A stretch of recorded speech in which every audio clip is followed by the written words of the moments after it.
Welcome everybody to tonight's event. My name is Alex Maws from the Association of Jewish Refugees, the AJR. We are very pleased once again to be co-sponsoring this event. It's one of a series of events that we've been sponsoring in partnership with Insiders Outsiders, and what has been a very successful partnership, judging by the popularity of these online events over the past several months. For those of you who aren't familiar with the AJR's work, the AJR is a charity here in the UK that supports Holocaust refugees and survivors with a range of social welfare programs, social programs. One other arm of what we do is to support educational and cultural programs, and that's where this one fits in. We've been supporters of the Insiders Outsiders program back when it was a in-person festival, and now that it's gone online as well, we're really happy to be continuing that to bring to light, to the attention of so many people, so many of the amazing stories of the contributions made by Jewish émigrés to Britain. So it's with great pleasure that that I turn tonight over to Monica, who will introduce it on behalf of Insiders Outsiders and chair the rest of the event. Thank you very much. Good, thank you, Alex. Yes, well, a very warm welcome on behalf of Insiders Outsiders as well. Again, some of you may not know much about it. To find out more, the website insidersoutsiders.festival.org is where you need to go. But essentially, it was a year-long nationwide arts festival that officially started in March 2019 officially, sort of symbolic, symbolically appropriate as the 80th anniversary of the outbreak of the Second World War, and went on for a whole year until March 2020, rather rudely curtailed, but luckily not too badly curtailed by COVID. And essentially it was meant to pay tribute in a nuanced and perhaps more closely scrutinized sort of way at the tremendously rich, extraordinary, you might say disproportionate, contribution made by mostly Jewish, not always, but mostly Jewish refugees from Nazi Europe to this country's culture.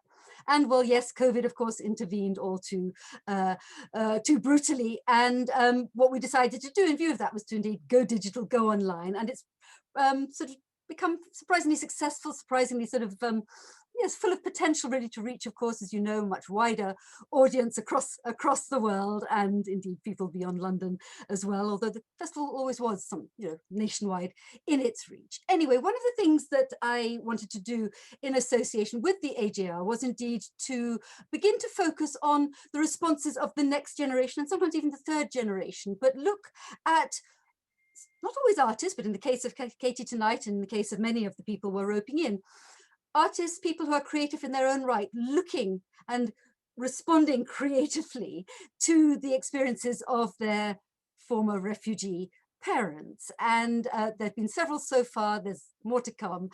So I think without further ado, I should just say a little bit to introduce our speaker today. I've had a sneak preview of the images, and it promises to be a very, very rich and interesting talk that we have in store. So Katie herself, very much an artist in her own right, a figurative artist, and I quote her own words, specializing in etching, a very accomplished printmaker, I can certainly vouch for that, and also classical oil painting techniques.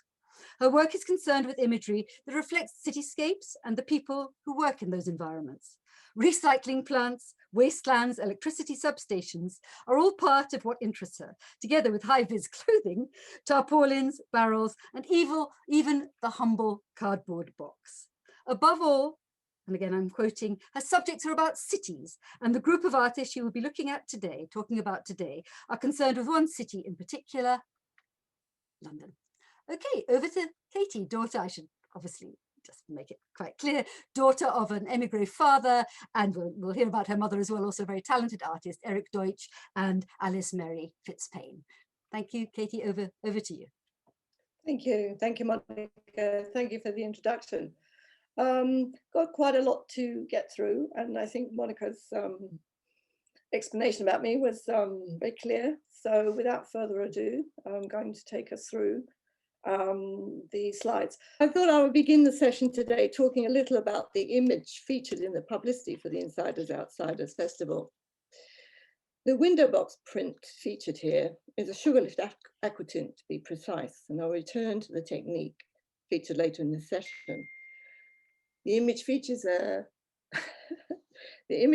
lady watering her plants in a window box, and it was produced around the time we lived at number 12 Chippenham Gardens, just off the Sherland Road in Kilburn in London. It seems a pretty image, a city image of somebody caring about their plants, but Chippenham Gardens in Kilburn, where we lived, was slumland. Down the road was a rag and bone man in his yard with his horse, and the boy across the road that I played with had a father who had spent many years in prison. We used to go down to the rag and bone yard and watch the horse have a pee in the gutter. And we lived in what was called an HMO, in a series of rooms, a house of multiple occupation. On the ground floor was an Irish lady and a brother. In the basement lived another couple. We had the first floor, one room on the second, and another lady called Miss High, appropriately enough, lived in the room at the front on the second floor. There were no kitchens or bathrooms. There was one toilet on the first floor and a sink. We had a sink in our back room, but for the rest of the time, it was buckets up and down the stairs and small baby belling cookers. Miss High on the second floor was in the habit of lumbering down the stairs to empty her bucket, and because the progress was slow, the contents of a barrel would sometimes be found on the stairs. The overflow pipe at the back of the house leaked, and the solution by which the landlord sought to solve the problem was to bring a huge hammer, smack the pipe until it formed a U shape and drip down the wall instead of down into the backyard. Perhaps because of the repair that had been done to the pipe, I came home from school one day to find that the landing ceiling was missing, having collapsed with all the water. And I remember picking my way through the rubble to get to the toilet. Second slide. Can we get onto the... Here are my parents looking cool and trendy, standing outside my grandfather's building in Randolph Crescent in Maida Vale, where he had a flat on the second floor. Maida Vale at the time in the early 60s was full of refugees and prostitutes. It was certainly not the wealthy suburb that it's turned into now. There was a prostitute who lived below my grandfather, and we had to go through her flat to access the stairs down to the communal garden. I can remember her huge bed with green drapes and a cage with a mechanical bird hung above her bed and which chirped a little song. This was the routine every Saturday when my brother and I would enter Middle Europe and go to my grandfather's flat to be stuffed full of food and taken out on outings around London. As you can see, my brother is of West Indian heritage. He was half Jamaican, which caused a lot of people to stare at us. So not only did we have to deal with the occasional bout of anti-Semitism, there was the occasional racial slur. And I can remember pummeling a girl to the ground in a shop doorway for insulting my brother. Next slide.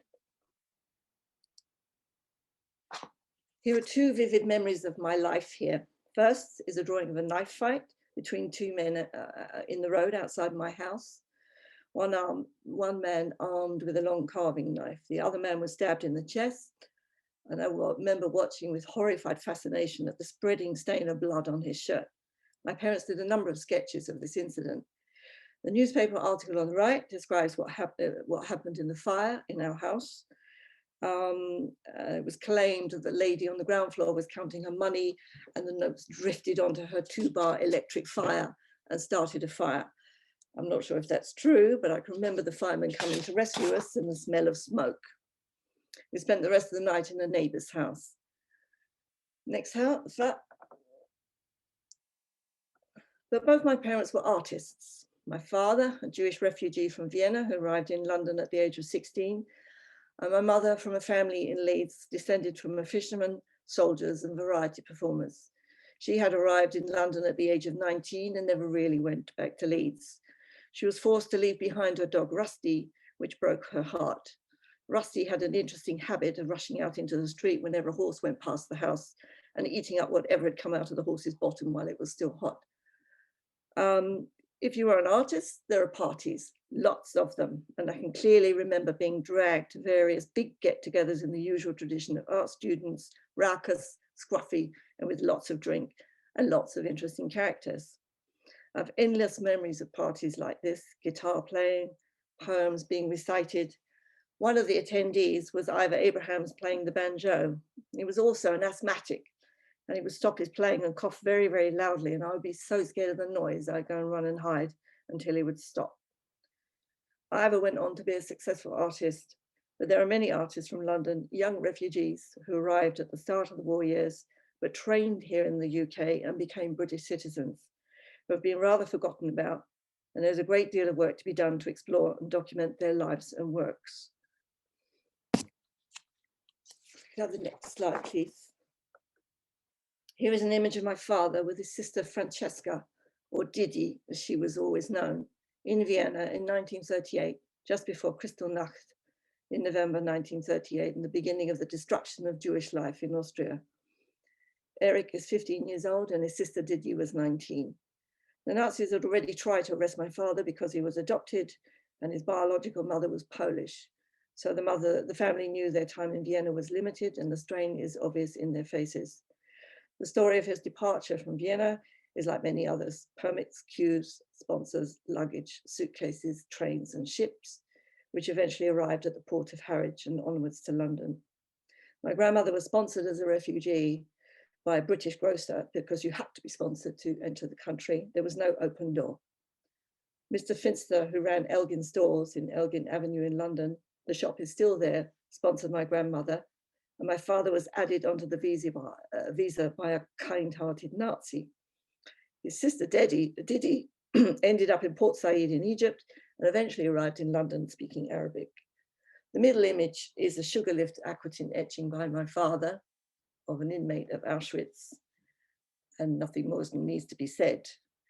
But the horrible stories keep emerging, and only now I have my daughter, the third generation, as the family sleuth, who has found out lots of new details on what happened to members of the family, a grueling task such as the twins who were mentally disabled, twins being of special fascination for the Nazis, with endless heartbreaking emails of demands for payment for their meals while they were housed at various institutions before their lives were terminated.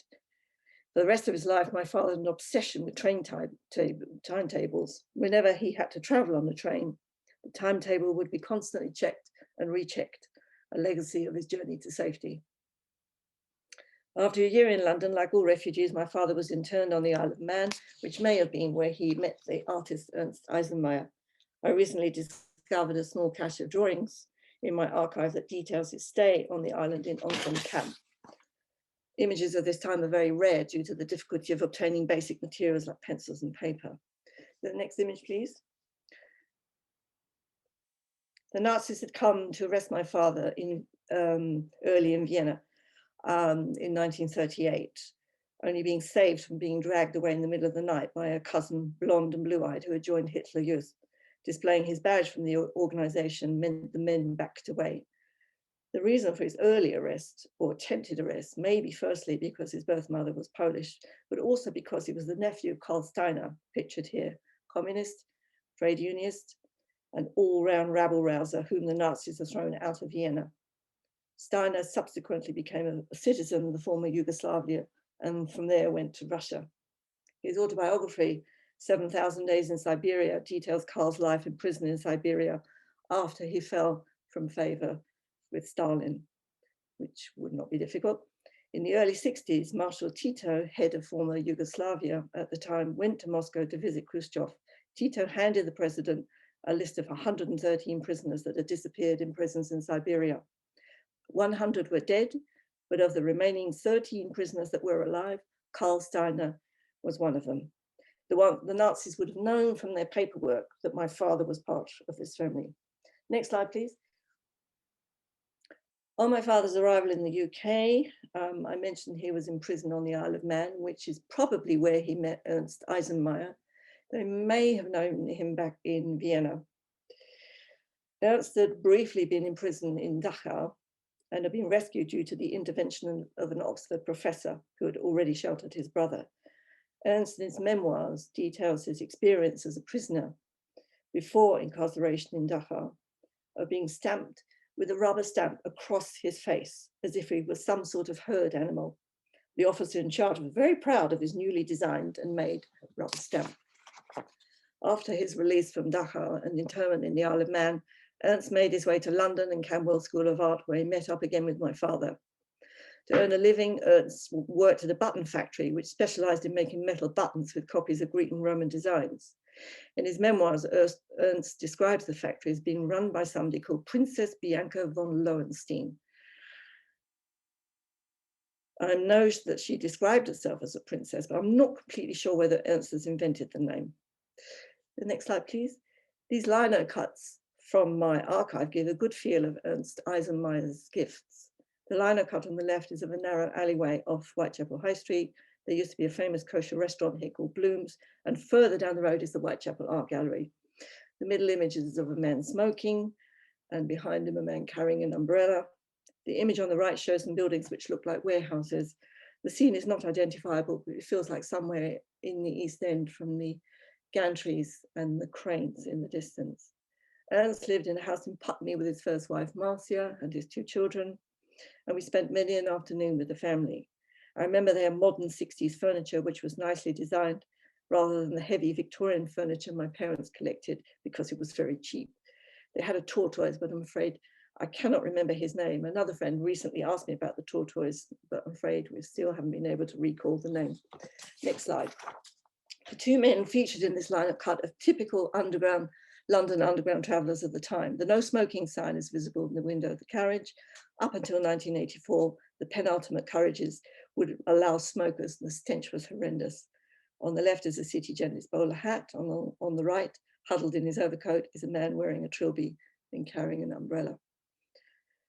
Next slide, please. The lino cut on the left by Ernst features a man wearing a flat cap and carrying his newspaper. On the right is an image entitled The Dog Lovers, which seems to feature a man about to beat his dog. The image is signed and dated on the bottom 1981, and the place is Annunziata in Italy, where Ernst moved in the 1970s with his second wife, Lydie.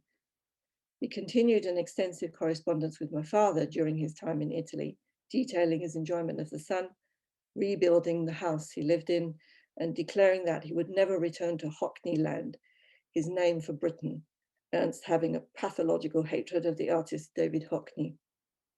The next slide. Another artist who also resettled in Italy in the 1970s was Henry Inlander, or Heinz, as my father always used to call him. My parents did a number of drawings of him and some cartoons. On the left is a drawing of Henry by my mother. Henry was a very gifted student who was always winning scholarships like the Prix de Rome, much to the annoyance of my parents, and Henry was very concerned with getting on in the art world. The etching in the center is by Inlander, an image of an old man leaning on his stick. And to the right is a very fine self-portrait of Henry that is part of the Ben-Uri collection in London. The next slide, please.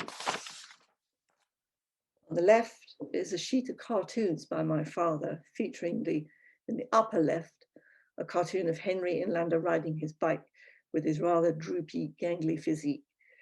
To the right is a cartoon of someone I don't recognize, though I think it's a tutor, so I have to check with my mother from the Royal College. Below is a portrait of my father painting with his dog Timmy behind him. To the right is a profile portrait of Henry drawn by my mother. Henry, like Ernst, moved to Italy in the 1970s with their respective spouses and settled there. They were both successful artists and continued to have shows around Europe. But the art world is a brutal place. And being away from London meant that they were relying on their established reputations when they left the UK, and the art world moves on very quickly. Both artists have suffered from this, and both, I feel, are waiting to be rediscovered. Next slide. Upon arrival in London, most refugees, Austrian refugees, would make their way to the Young Austria organization based in Westbourne Terrace, which was set up to oversee the well-being of recent arrivals. Food and clothing was provided, and there was a library there which was run by the Austrian writer and poet Erich Fried. The centre had a political bias representing refugees as the true socialist inheritors of a new Austria that would be reborn after the war. On the left are members of Young Austria during an outing. My father and Fried are at the front. For some reason, my father appears to be rather underdressed, whereas Fried looks as though he's wearing a winter suit. On the right are some of the books of poetry that were published by the Young Austria organization from my collection. My father was very close to Fried and they wrote poetry together, which was published in these volumes. During the war years, Young Austria became increasingly Stalinist, and both Fried and my father ended their association with the Young Austria organization in 1943. The increasingly hostile environment there led to the suicide of one of their friends, the poet Hans Schmeyer. Hans threw himself from a roof of a building in Kensington, and all he left behind was a book of his poems that sits in my archive.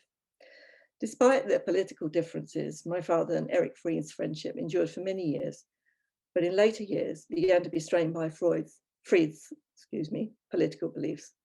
Fried increasingly sided with elements that were hostile to the existence of Israel, of which my father was a supporter, albeit moderate, which eventually resulted in a famous row when my father accused Fried of being an anti-Semitic Jew. Next slide, please. Erich Fried, poet, writer, translator, known for his political poems and his love poems, was a major figure. Oh, we've moved on. Back. There we go, that's it. Fried had arrived in London in 1938 after his father was murdered by the Gestapo by being kicked in the stomach during an interrogation. Once Fried reached London, he was able to arrange for his mother to join him. He was a small man, rather ugly in appearance, but intensely charismatic. He had a deep, booming voice, and I remember my mother telling me that she found him extremely sexy. My mother describes a visit that my father, Erich Fried, and Henry Inlander made to the studio of Milène Kosman, a well-known refugee artist who was a more established artist than my father and his friends. She's famous for her drawings of musicians and orchestras. Erich Fried was a complete exhibitionist, and in the studio he found a plunger, one of those sticks with a rubber plug on the end. He stuck the plunger to his forehead, pranced around the studio making a racket, saying he was a centaur. My father found a drawing board and danced around the studio, whacking himself on the head. Henry Inlander was embarrassed by this unseemly horseplay and very concerned at being seen to do the right thing. He slunk away, leaving the two Erics making an awful racket. The two affectionate cartoons on the right convey the cheekiness of Erich Fried's personality. Next slide. My parents were very sociable. Every first Saturday in the month, my parents held an open house and visitors used to wander in and out during the evening. I would sometimes come downstairs from my bedroom, awakened by the smell of cigarette smoke, to find the room full of guests, all deep in conversation. Harold Friedman, depicted on the left, was memorable because he once managed to sit on a cupcake covered with orange icing. His gangly physique, when he stood up, was decorated on the rear by this cupcake. I remember noting that it was not a chocolate cupcake. At one time, the lady on the right, called Barbara Green, with her beautiful red hair and a favorite model of both my parents, farted rather loudly. I broke into uncontrollable giggles before being shooed up the bed again. The next slide. Another mysterious artist figure that has begun to emerge from the shadows in recent years is the artist Irving Wending. Older than the group in London, he was born in Freiburg, went there from Dresden, Israel, Paris, London, and then on to New York. While in London, he became a mentor to my father, helping him train in the technique of oil painting. Wending kept up an extensive correspondence with my father when he went to New York. His studio was sold after his death in 1993, and his work is beginning to make an appearance at auction. His story still needs to be told. Next slide. Another figure in my father's life was the writer Elias Canetti. Older than my father, he came from a more formal generation of European Jewry, beautifully dressed and immaculately groomed, with rather slow and mannered body movements and carrying an elegant black cane. I associate him with visits to rather gloomy Viennese-style apartments smelling of meatloaf, porgel, which is a type of black cherry sauce, lavender soap, and a faint whiff of mothballs. Canetti's wife at the time was Vesa. whom my father remembered as a fine-looking woman who's incredibly shy and retiring. The reason for her shyness was that she was missing part of her left hand, which she disguised with a prosthetic and a black glove. She used a lot of subterfuge to hide her hand, and I believe Canetti never mentioned this in any descriptions of her. Canetti and his wife were Sephardi Jewish origin, and the language they spoke at home was Ladino, a form of medieval Spanish spoken by Jews of Sephardi origin. They used the language like a secret code between them so that nobody could understand what they were saying. The etching on the left is of my guinea pig, Lollipop, done by my father. Lollipop made a terrible end by eating some flake white paint from my father's painting palette. Flake white paint contains lead, and poor Lollipop ate some before anyone noticed and poisoned herself, dying an artistic death. Canetti owned a copy of this print, and I could never quite equate this incredibly erudite and serious man with Lollipop the guinea pig. Canetti was a long-time lover of the artist Marie-Louise Monteschitsky, who had come from a very wealthy family in Vienna. Monteschitsky had had some training from the artist Max Beckmann. My mother remembers her as someone who would not brook any criticism of her work because she had been trained by the great artist Beckmann. Monteschitsky lived in a large house in Hampstead, stuffed with rather grand objects from the family house. I have two memories of that time. One is of a fine Florentine cabinet with ivory decorations, with lots of little cupboards and doors that sat on the dining room table. And the other is of her mother, who lived with her, glimpsed through a door, who was bald and smoked a pipe. The next slide. Another even more mysterious figure was the artist Chris Gomez. I've been unable to find out any information about this man, apart from the fact he attended Central School of Arts and Crafts and he came from Ghana. Chris features in several family photographs and is the subject of a group of rather lovely drawings, of which I'm featuring two here. Next slide. Another friend of the family was Hannah, the rabbi's daughter, who lived opposite Paddington Recreation Ground, as it was called then, with her gigantic cat Tiddles. The images are by my mother and demonstrate her working techniques. Drawings will be worked up into a colored sketch, which would then be squared up, transferred onto board and painted in oil. You can see that my mother has changed the position of the cat. The final version, which is the picture on the right, hangs in my house. Next slide. Next slide. Thank you. Another friend of the family was Kathe Deutch, or Gertie as she was known. This lovely portrait of her, the young woman, is by my father. Gertie is a mosaic artist of great skill and artistry and has enjoyed some success exhibiting her work. But as a woman artist, she has not been accorded the attention she deserves and is worthy of much more research. She arrived with her mother on a kinder transport during the war. The next slide. I include an image, very local to me, of the horse at Black Horse Road underground station near where I live on the Victoria line. The horse is by the artist David McFall, and the undulating, very subtle mosaic behind is by Gertie. The photo is of Gertie, or Kathe Deutch, her formal name, working on the mosaic background during 1968. I spoke to Kathe yesterday and she was not aware of the existence of this photo. Next slide. Another member of my parents' circle was Helen Grunfeld, a tiny lady of about 5 foot tall. She was plump and wore small round glasses. She had a very red cheek complexion and an extraordinarily rich and rounded speaking voice. She once confessed to my mother that she wanted to be an artist as famous as Rembrandt, or failing that, have 20 children. Neither wish was fulfilled. My mother can recall visiting her at her family home in Swiss Cottage, which always looked as though they had just moved in, being piled high with boxes. My mother was a handsome woman with a rather miserable demeanor, would float about the room to music, insisting that her dance moves were from ancient Greece. The two drawings on the left are by my mother, and the small oil painting to the right is a self-portrait by Helen Grunfeld, which I have one small self-portrait drawing of her, but this painting may be the only portrait of her in all that exists. She was an extraordinarily gifted artist who was somewhat eccentric.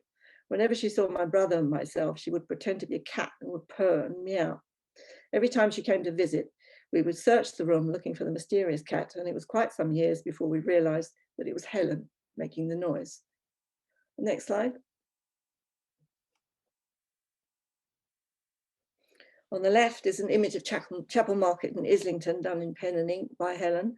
And on the left is a picture of a lady wearing a headscarf. During the late 40s and early 50s, Helen Grunfeld spent some time at the Abbey Art Centre, which is based in the London suburb of High Barnet. It was opened in 1946 by William Early, spelled O-H-L-Y, an art dealer who ran the Berkeley Galleries in Davis Street. The centre attracted a number of Australian artists who lived there during the years 1947 to 1951. And it is only now that this is being documented and written about. I've recently had a lot of correspondence with the University of Melbourne on this. Helen lived there for a while. My parents went on a visit to see her, where she lived in a tiny room, and she treated my parents to a tiny meal of rice and vegetables. Next slide. The nativity scene on the left is a liner cut done on a Christmas card by Helen, and on the right is an abstract scene, also a liner cut. I have a number of works by Helen, and many of them are tiny in scale, accompanied by notes in even tinier handwriting.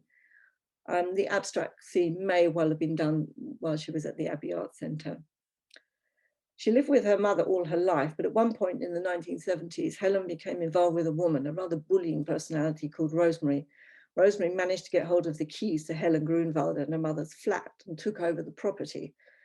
One day, my parents answered the door to their house in Camberwell that they'd moved to in 1963 to find Helen and her mother with their suitcases.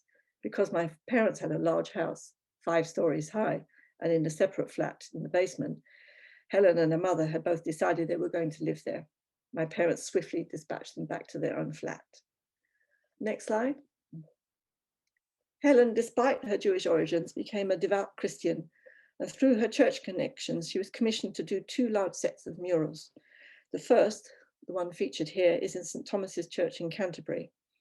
A postcard on the left of the finished mural, and on the left is Helen in 1963 working on the large mural of St. Gregory, St. Augustine, and the canon bishops of Canterbury. Next slide. The other set of murals that Helen did was painted in the Russian Chapel at 32 Welbeck Street, W1. This beautiful building at the time was leased by the Variety Club of Great Britain, and they commissioned Helen to paint murals in the chapel building. As well as biblical scenes, Helen produced images that related to Nazi persecution, including scenes in a gas chamber. Because the scheme had been funded by Westminster City Council, the chapel had to be accessible to the public. The increasing interest of visits to see the murals meant that the Variety Club became unhappy with the arrangement, and in an act of disgraceful vandalism, they painted over the murals.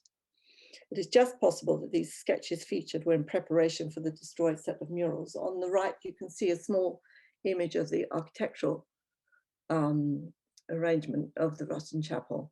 And it's possible that these sketches were done by her in preparation for these murals. Next slide, please. These 2 images illustrate London.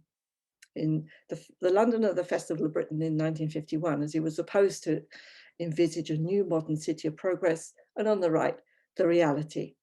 The Festival of Britain, timed to coincide with the centenary of the Great Exhibition of 1851, gave the Labour government of the time an opportunity to showcase British design and technology. A lot of post-war London was in a terrible state, bomb-damaged, shabby, grey and uncomfortable, with many people living in slum housing with no bathrooms or inside lavatories. But the group of artists and poets that I've just mentioned need to be seen through the prism of London, not Vienna or Berlin or wherever they came from. Most of them came here as young teenagers or young adults, and their training and their experiences about London, not the countries of their birth. They're very separate from the older and more successful group of artists that arrived before and during the war. The next slide, please.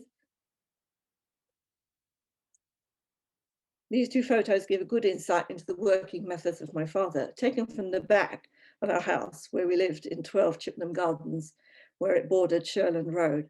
The pub that was there, just visible in the background, was notable for the landlady on a Saturday night shouting about how her husband was a dirty beast and had he finished yet. The mind boggles.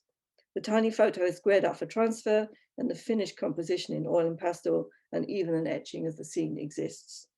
Next slide.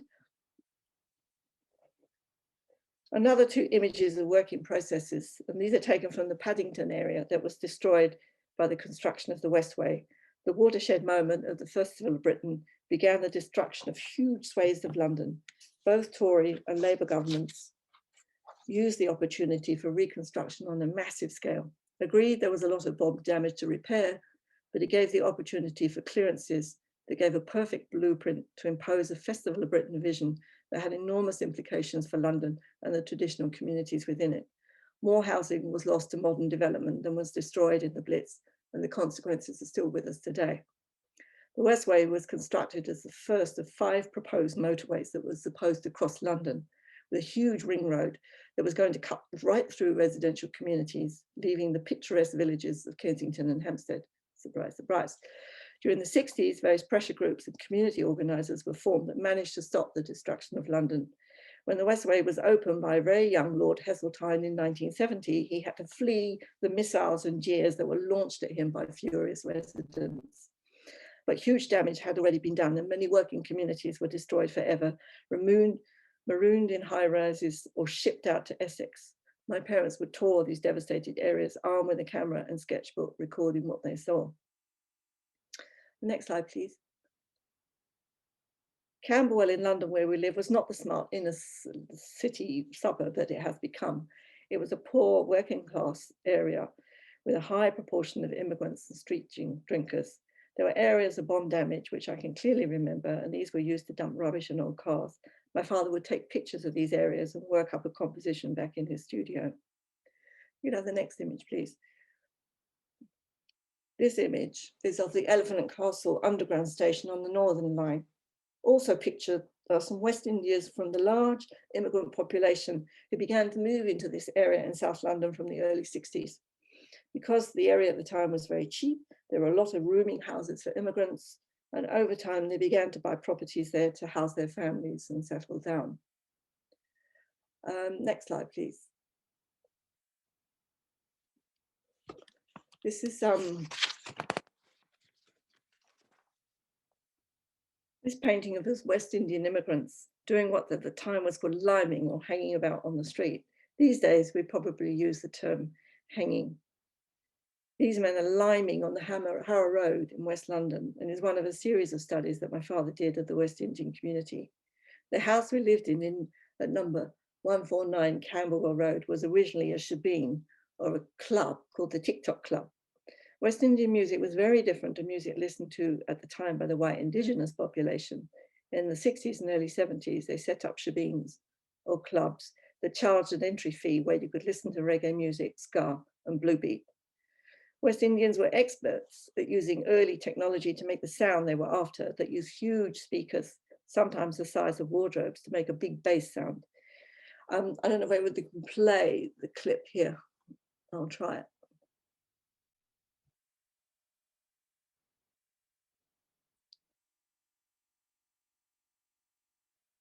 Not behaving. No, doesn't want to play. The image is of a sound system called the Mighty Ruler that's operated by my older son, Eli. And the clip of music was going to be an early ska track called The Whip by the Ethiopians that was released in 1967. We move on to the next slide. Another subject that interested my father was the fun fair, and we're always visiting the fair when it arrived at Hampstead Heath each year. Here's the coconut shy, a lovely example of my father's work that hangs in our house. And on the right is the reference photo that he used for his work. Next slide. On his move, my father's move to the Lincolnshire countryside in 1976, my father began an intensive study of the area around him. For anyone who knows Lincolnshire, a lot of it is very flat and with very few trees.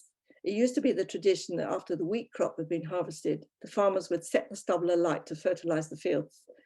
The practice was banned under the EU, but for some years the tradition persisted, lighting the stubble at night, and the whole countryside would be lit up in flames. Next slide, please. My father was always interested in pigs, and here is his oil on board of a painting entitled The Happy Pig.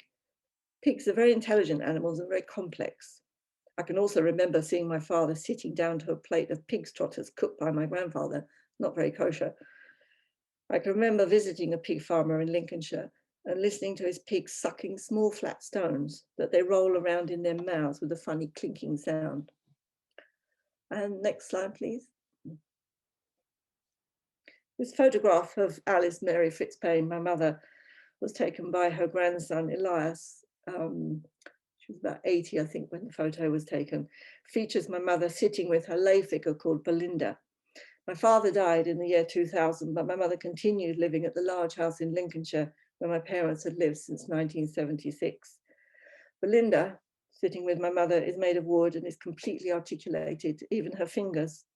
Her body is covered in stockinette and she's padded in all the right places, and she wears a papier-mâché mask and a wig. The amazing picture on the right is from her circus series. It's called Acrobats Resting, and gives a good demonstration of her glazing techniques. She has an extraordinary ability with using oil. Next slide, please.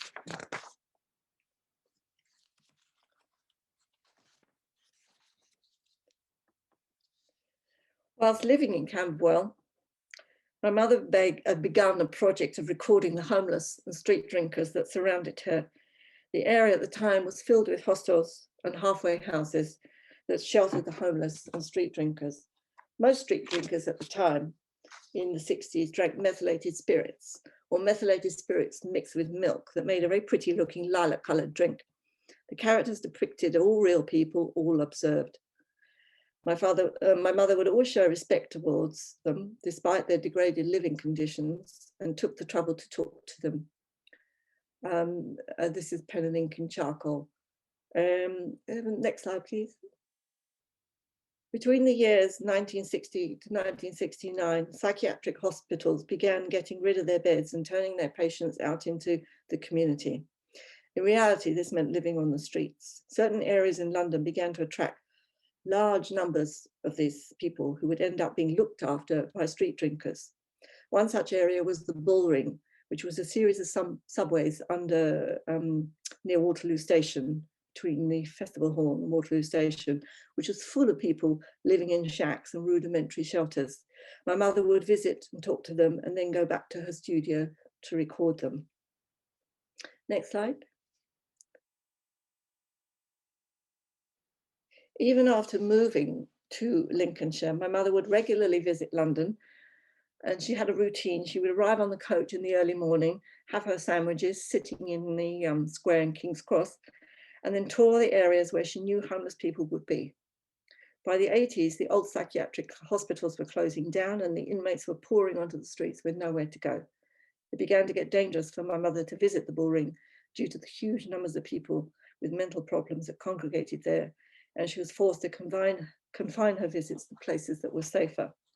The series numbers over 100 drawings and still continues to this day, with observations of the Eastern European population in the town near where she lives in Lincolnshire and their difficulties with living in the UK. Some of the series has gone into the Princeton Drawings collection at the British Museum. Next slide. This drawing is of a particular man with very curly hair, who always wore a large overcoat, who was a street drinker in Camberwell. I can remember him very well. My mother tells the story of the passerby, a rather smart city gent, who espied this man trying to cross the road. Feeling that he was doing his civic duty, he helped the street drinker across the road without being aware that his very large and very erect penis was sticking out of his coat. Next slide. On another memorable occasion, my mother took a photo, unusual. She took a photo of a group of street drinkers in Brick Lane in the East End of London. They objected, naturally enough, and gave chase, with my mother, brother and I running for our lives from this very angry group of men. My mother never used a camera again, preferring to do her portraits, and their portraits are real people from memory. I spent a great deal of time sketching them. My sketchbook's full of pictures of these people. Next slide.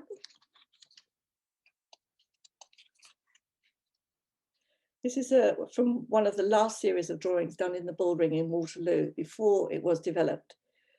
And the sheer scale of homelessness made my mother's visits there rather dangerous. She realized she was actually physically at risk. So decided to call it a day in that particular area. And next slide. Another passion of my mother's was the circus. During our childhood, she took us on a visit to see Billy Smart's circus in the days when they had elephants in the show. And this set my mother on a journey to record the characters and scenes she saw. This picture is of a circus horse in the ring. My mother has a wonderful technique of using oil glazes, sometimes 10 deep, to get the rich and transparent effect that she is after. Next slide. It's showing a question mark there, so I'm wondering what's going to turn up. What happened? These next several ones don't seem to have the images in there properly. How funny. No idea where that's happened. That might be the end. let me just try refreshing it. Let's see if it does anything. Ah, there we go. There we go. Right? Okay. Another theme in her work is Punch and Judy, not seen in these politically correct times, but she loves exploring the stories of Punchinello and his adventures. She uses a technique of pen and ink, which is then enhanced with very good quality charcoal. There may be several hundred of these drawings. I've actually lost count. There's so many of them. Next slide. There are two prints of boxing here. On the left is a picture by my father of a boxer resting between rounds. And on the right is a picture by me of an amateur boxing club and a boxer training in the ring. And the photo below shows my father boxing on the roof of his grandfather's flat in Randolph Crescent. Both the print by my father and by myself are sugar lift aquatints, which is a slightly unusual technique. It's created by drawing your image on the plate with a combination of icing sugar, water and color, usually black poster paint. When it's dry, the entire plate is covered with a thin varnish substance containing methylated spirits, which is called straw hat varnish. I think it's actually used for straw hats. When the plate is dry, you wash it under a tap and the areas with icing sugar wash away. Then you apply aquatint to the plate and bite it in acid or another corrosive solution. Then you stop out varnish various areas to get the grays and the blacks that you're after. It's an unusual old-fashioned technique. Not many people use it these days, but it has an amazing effect as if you've been drawing on the plate with pastel. Next image. Zone 5 is one of my sugar lift aquatints, taken from a visit to the chemical recycling plant down in Rye Harbour. The site is full of ramshackle looking machines and chemical silos. As to what they do, I'm not quite sure, but it was a rich source of imagery at the time. And I seem to remember quite soon after making a visit there, they had an awful explosion at this particular plant and of course have not allowed access since. Next image.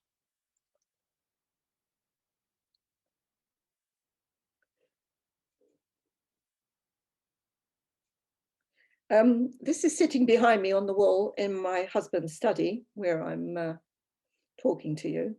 It's called Zone 5. Oh, sorry, this is, it's called Angel Corner 5. The painting is an image of a metal recycling plant up in Edmonton on the North Circular Road. The area is called Angel Corner because there used to be a pub there called the Angel Inn, which has disappeared in various road widenings. There are 12 images in this series, 7 of them based around this particular metal recycling plant. This plant specializes in dealing with huge railway sleepers that are cut in a machine and large industrial metal items that are pulverized, sorted and shipped in large lorries to Dagenham Dock, where they go to recycling and smelting plants. The men featured in the image wear heavy protective clothing and breathing apparatus. It is very dangerous work, usually done by Romanians who have to pause their work every 3 months and have a medical check to make sure that they haven't got lead in their blood. A doctor has to come in and do tests on them to make sure they haven't got lead poisoning. It's not a pretty place, but I love industrial corners of the city. I would travel up to this area on the North Circular Road on the number 34 bus and spend hours hanging over the slip road barrier looking at the recycling yard. It got to the point where they would wave to me from their cranes. My children are also keen on photographing areas like this and sending me images saying, look, Mum, look at this. Next image. This is from a large cycle of paintings that I did entitled The Disasters of War, depicting aspects of modern warfare. It was created in response to the great work by Francisco Goya, which is based on his observations during the Peninsular War of 1808-1814. And also the Chapman brothers, some years ago, added their work, which was to elaborate in a slightly jokey way on the actual etchings of Goya. But I felt there was a place to make a series about modern warfare using the same format as Goya. Oh, Happy Days on the left is an ironic observation of the devastation that war causes, in particular injuries to limbs from landmines, particularly horrible feature of modern warfare. On the right, what small feet you have is a reference to the method of torture used by stringing up a victim and beating the soles of his feet until he can't walk. Next image.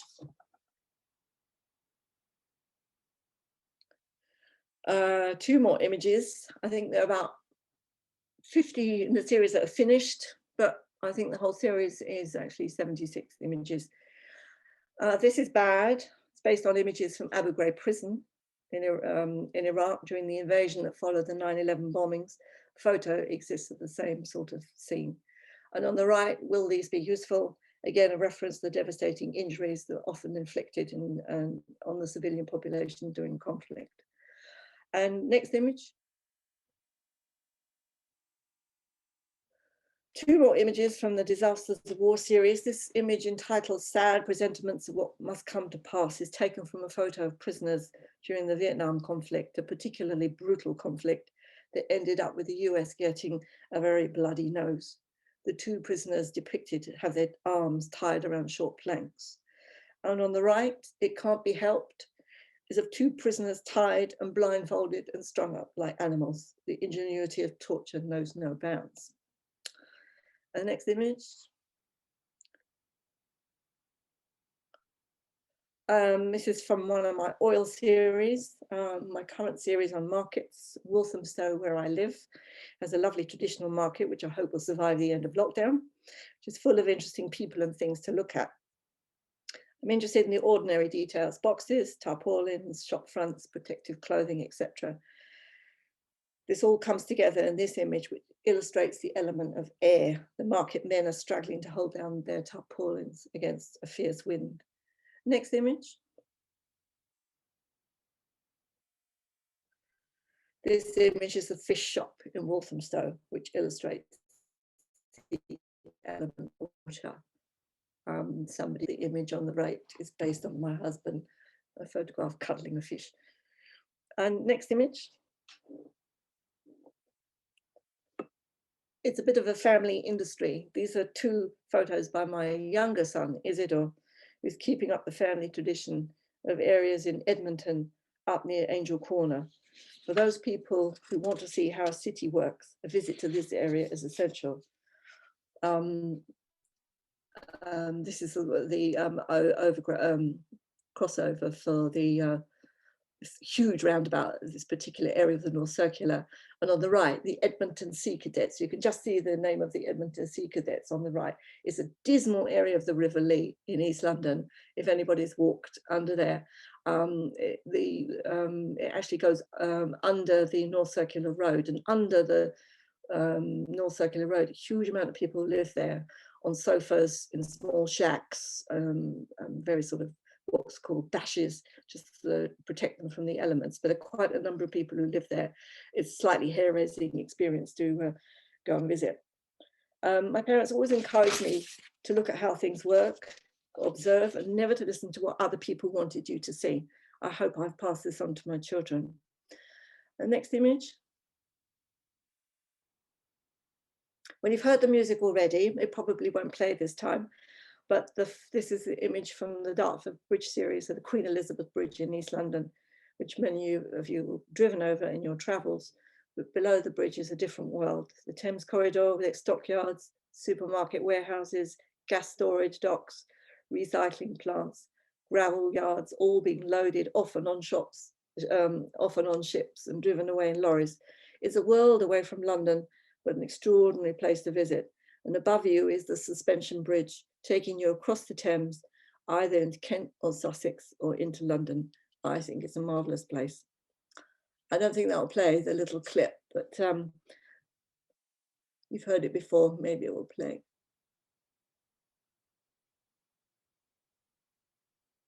I think it's fair that no one can rule a ruler. Oh, yes, oh, I am, that I am, my ruler. They try. That was the Mighty Ruler sound system, playing the Mighty Ruler, an early blue beat track by Roy Panton, released in 1963, courtesy of Papa Eli, also known as my older son, Elias Deutch. And that finishes my talk today.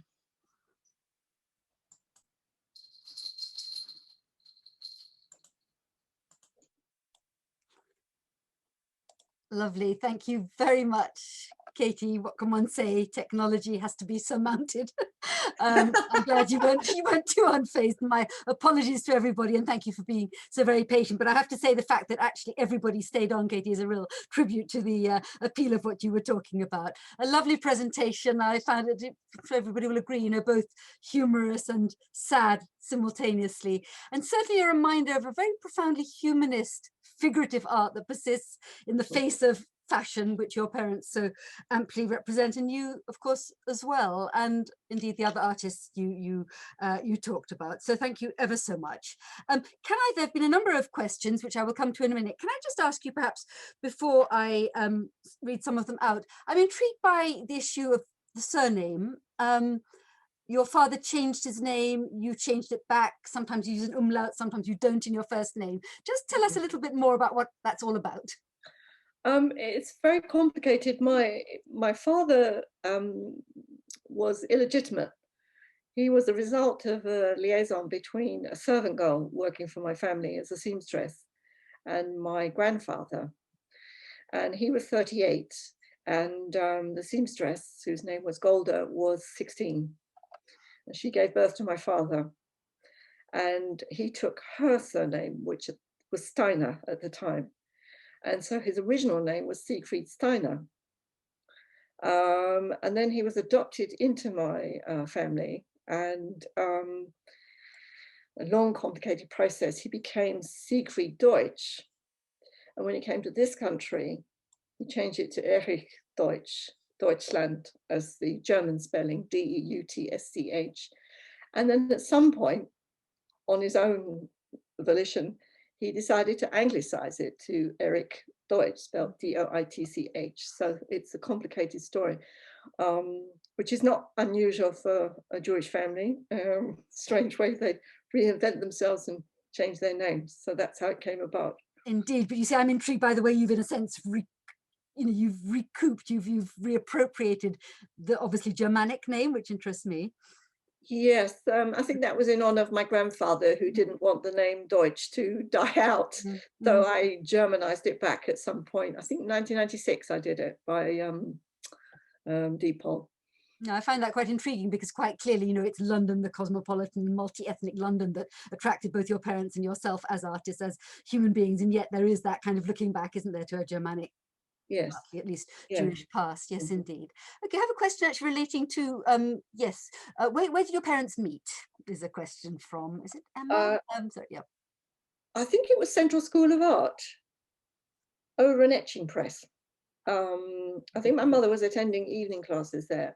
And when my father met her, I think he mentioned that my mother was, for some reason, was wearing white knee-high socks. Pretty odd, but anyway, that was my mother, rather eccentric, and that was how they met. And they both went to the Royal College together as students. My father, they both entered the painting school at the Royal College, but the head of the school, the Royal College School at the time, was Robin Darwin. And for some reason, he took a dislike to my father. I'm never quite sure what the reason was behind this. I don't know whether it was anti-Semitic. I really don't know. I couldn't cast any information on that. And he tried to get my father expelled in a pretty unpleasant way. Very difficult time for my father, because his family was dependent on the grant that he got from the Royal College for the family to live on. It wasn't a grant that my father could live on, because there were no social benefits or any social housing or anything like that. They were dependent on the grant that my father was getting from the government for him to go to the Royal College for the family to use to live. So eventually my father was transferred to the etching school and graduated from there, hence his experience and knowledge of printmaking. Right, a question about the Abbey Arts Centre in Barnet. Where exactly was it? I don't know if you have the answer to that. It was an interesting place, quite clearly. It still exists. I'm not sure exactly where it is, somewhere in High Barnet, right on the outskirts of London. And it was partly, I may be wrong about this, partly an old ruined abbey, but also there was a 14th century barn that had been re-erected on the site. It was quite a large complex. I think it still exists, and they still have art events there when we're not in lockdown. But at the time, between 1947 and 51, it was a centre for artists to go and live there and develop their artistic skills. And there was a whole group of Australian artists who went to live there. And that is now being documented. I've been in dialogue with the University of Melbourne about this recently.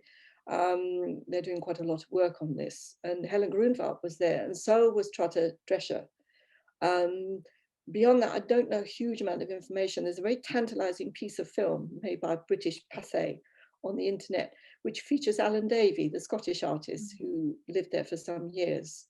But it is a whole area that needs exploring and documented, and that hasn't been done yet. No, I agree. I came across William Early in relation to Joseph Herman, another refugee artist with profound empathy for the ordinary people of this world, in relation to Early's dealership in tribal carving, as I recall. So that's right. That's right. Interesting connections there. Absolutely. He actually had a museum of tribal carvings in the 1940s, early 50s at the site at the Abbey Arts Centre. Yes, certainly. And various other things. So he used it as a sort of springboard for things that maybe people bought from there, I don't know. But it was a whole sort of rather eccentric complex. And from what my mother has described, Mr. Early was a rather eccentric personality and certainly very interesting man. It's another example of how the less familiar corners of cultural history need to still be, looked at and unearthed. Absolutely. A number of comments from somebody called Simon. Is it Simon James, who obviously knew your parents? I don't know if he knows you. Do you remember Eric's house in Willesden? And he recalls we used to go often, sometimes to large parties. You talked about the parties already. My father was Karl Rikowski. I don't know if I'm pronouncing that correctly. Also in exile, and his friend, a gifted photographer, Teddy Schwartz, and the bookseller Hans Fellner. Are those names? Yes, the names ring bells. I can't remember them, but I recall the names. I do remember going to the house in Willesden many times. Yes, lots of parties. Here we are, Abbey Arts Centre, 89 Park Road, New Barnet. There you are. Thank you. Okay, there we are. A question about, yes, the hatred of Hockney. Was that Eisenmayer? I can't remember which of the artists had a real antipathy to Hockney. Oh yes, that was Ernst Eisenmayer. Yes, yeah. Hockney land. He hated him. Absolutely loathed David Hockney. I can sort of guess why, perhaps feeling the work slightly superficial, maybe. I think the problem with Hockney is that he was, I mean, I know he's still alive, he was a very gifted artist, but he became successful very, very quickly and became very lazy at applying his artistic gifts. It's unfortunate, but a lot of the work he did that we're more familiar with him as a famous artist, nowhere near the kind of standard that he could produce as a younger artist. It's a pity. It is a pity. And I remember the show at the Royal Academy was like it was ridiculous. It was like a film set some years ago, with lots of people crowding into a room where sort of people were doing a dance around images of David Hockney's paintings that were being projected as backdrops. It was most bizarre. I think it's also a very good reminder, isn't it? A sort of sad reminder of the kind of what we say, the fickleness of reputation, or the kind of arbitrariness in the sense of artistic reputation. You know, why is it that Auerbach and Freud, I mean, they're both very fine artists, but why is it that they, of all the Jewish refugees who, you know, came as children, that they have succeeded in the way they have, when there are clearly so many others who actually do deserve much greater attention? There's no question. Somebody else who comes to mind, a woman artist, Eva Frankfurter, again, she chooses, you know, from a German Jewish family, she chooses to go to Whitechapel to depict the, you know, the underdogs, the sort of underbelly, if you like, of very fine London life. artist, actually. Very fine indeed. Can I just ask you something apropos internment? You mentioned that your father was in Onken and that you actually had some material relating to that. I wonder if you could tell us. I do. I have enormous archives which sit in various corners of my house or in storage. And looking through one of the boxes, I suddenly discovered a whole cache of drawings, very small, of Onken camp. And at one point, my father seems to have spent some time in Cambridge, I think possibly on his way to the Isle of Man. And there's a very lovely drawing of his bedroom in the house he stayed in Cambridge. It was never a time that he talked about. I think he found it very traumatic. And I also have some postcards that my grandmother, who was also in the Isle of Man, sent to my grandfather and my father, with her admonishing them, you must speak English. The problem with the Isle of Man refugees is that the records of the male inmates were destroyed.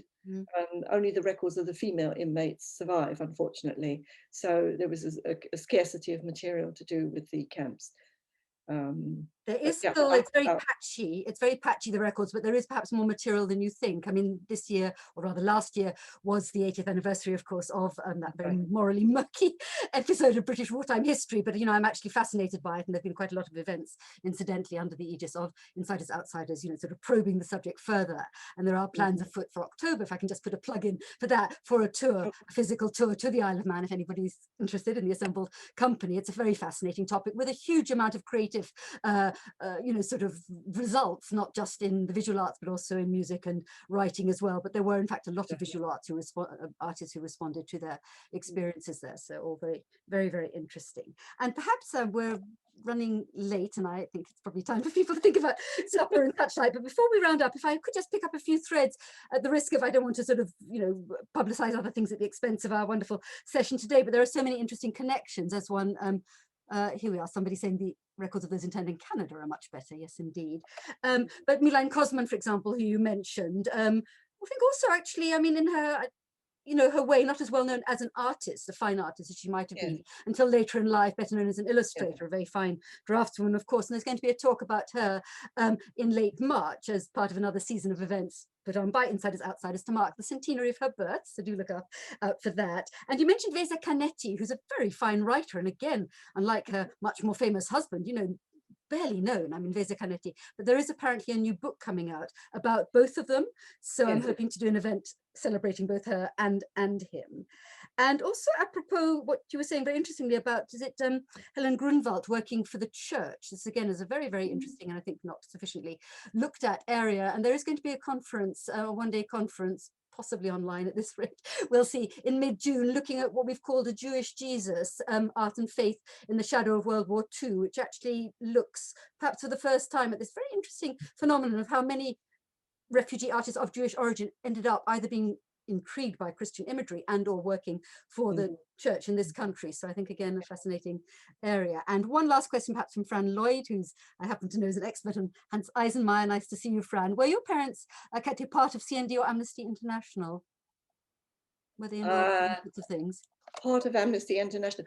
My father had a complete horror of belonging to organizations, pathological horror of belonging to any organization. So no, I know what he was like. Very private man, and didn't like communicating much, rather secretive personality. So unlikely. And did he talk, I mean, perhaps as a final question, did he talk much about his childhood, his early days?